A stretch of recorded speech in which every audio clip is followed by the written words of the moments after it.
Good morning, everyone. We good? All right, I'm joined today by Inspector Richie Green, the commanding officer of the Gun Violence Suppression Division, Deputy Inspector Brian Gill, commanding officer of the Firearms Suppression Section, and Chief Assistant District Attorney for Queens, Jack Ryan. Today is the culmination of a long-term case that began in July of 2017. The brave work of our undercover detectives is evidenced by the gun on the table here today. 37 illegal firearms that were either purchased or seized are off the streets of New York City.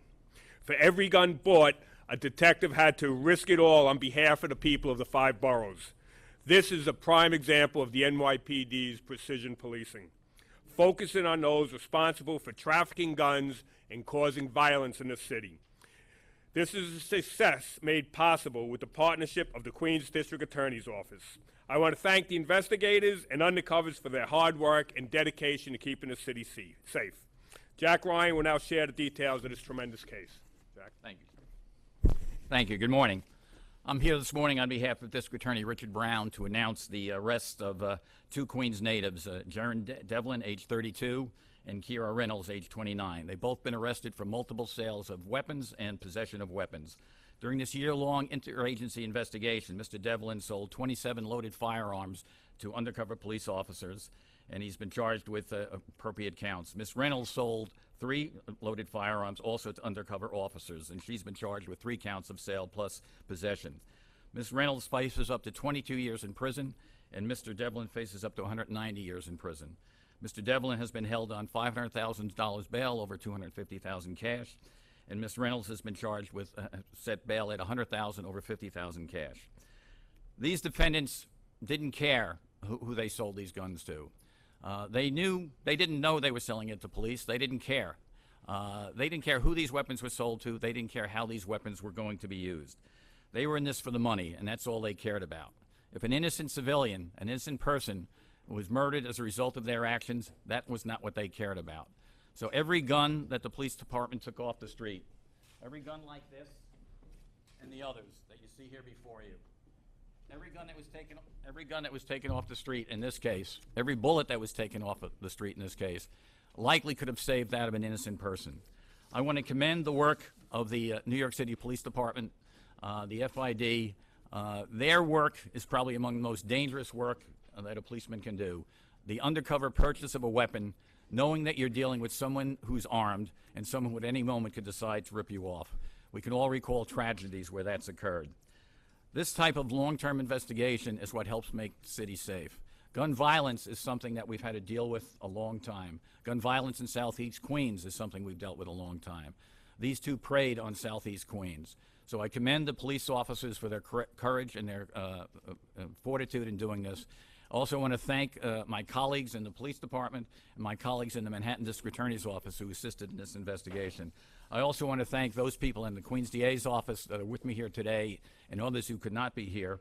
I want to thank ADA Mike Whitney and Kevin Ramnarine of our Career Criminal Major Crimes Bureau and Karen Friedman, the coordinator of our trial division.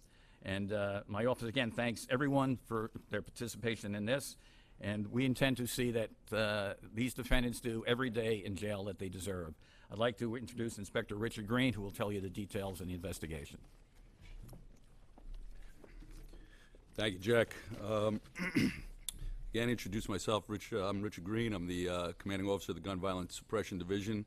I'd like to bring your attention to some of my team. There's Deputy Inspector Brian Gill, commanding officer of the Firearms Suppression Section, Captain Corabell, Lieutenant Donovan, and most importantly, I'd like to speak about the lead investigator, Detective Ryan Foy, whose unrelenting investigation led to these seizures that you see here today.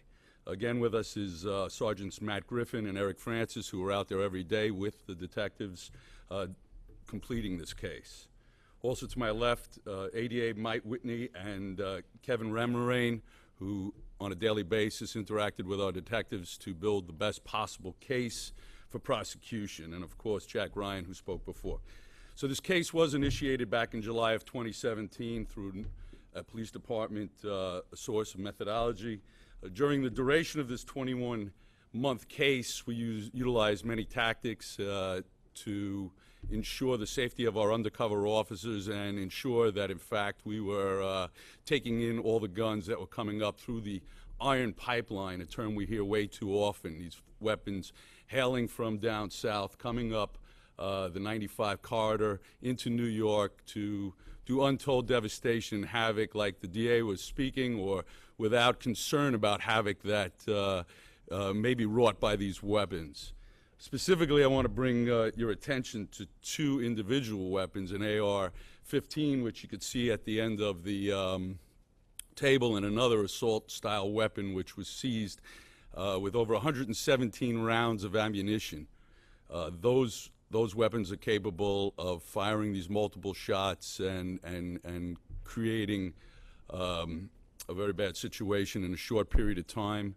The investigation took place in the St. Albans, Jamaica area of Queens, in a very residential area, wrought with families and children and community members that could be harmed very gravely by weapons of this nature. So again, I want to commend my team for seeing this investigation through, and it wouldn't be I would be remiss if I didn't mention the brave actions, daily actions of the undercover officers.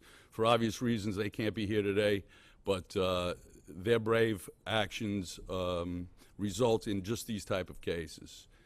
Thank you. Yeah, Tony. Iron pipeline, the source, what proportion of these guns were stolen, and have we been able to trace the sources of them? The investigation is still ongoing. Tracing out all the weapons is part of that. But right now we do know that there are 4 weapons that were sourced from pipeline states, South Carolina and Virginia.